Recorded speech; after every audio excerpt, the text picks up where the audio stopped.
শুরু করেছি এবং প্রত্যেকটা থানা গত পরশু থেকে স্পেশাল রেড করছে। প্রচুর মদ, পাউচের মদ, বোতলের মদ ধরাও পড়েছে। ছোট ছোট গাঁজার পাউচ ধরা পড়েছে এবং আপনারা তো জেনে থাকবেন 127 কেজি গাঁজার একটা ট্রাক যখন উড়িষ্যা থেকে আসছিল, বেলদা, এসওজি এবং আমাদের দাঁতন থানার আইসিদের যে টিম তারা ধরেছে। যদিও সেটা ডেস্টিনেশন হাওড়া ছিল, আমাদের এখানে ছিল না।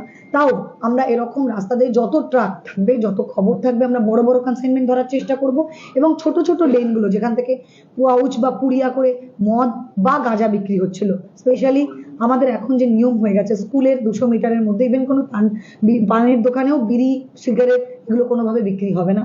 কোনো ব্রিজের বা আপনি যেরকম ভাবে বললেন অন্ধকার কোনো গলির মধ্যে নর্মাল কোনো মুদির দোকানে হয়তো কোনো কেউ মদ বিক্রি করছে বা পেছনের কোনো জঙ্গলের মধ্যে কিছু বিক্রি হচ্ছে, সেইগুলোর ডেনগুলো আমরা খবর পেলেই আমরা রেড করছি এবং সঙ্গে সঙ্গে অ্যারেস্ট করছি। আপনাদের কাছেও আমাদের বার্তা, আপনারা মিডিয়া বন্ধুরা আপনাদের পাশে থাকুন, আমাদেরকে অনেক ইনফরমেশন দিন এবং এটা আমি এনশিওর করছি যেখানে যা ইনফরমেশন পাওয়া যাবে সঙ্গে সঙ্গে রেড হবে।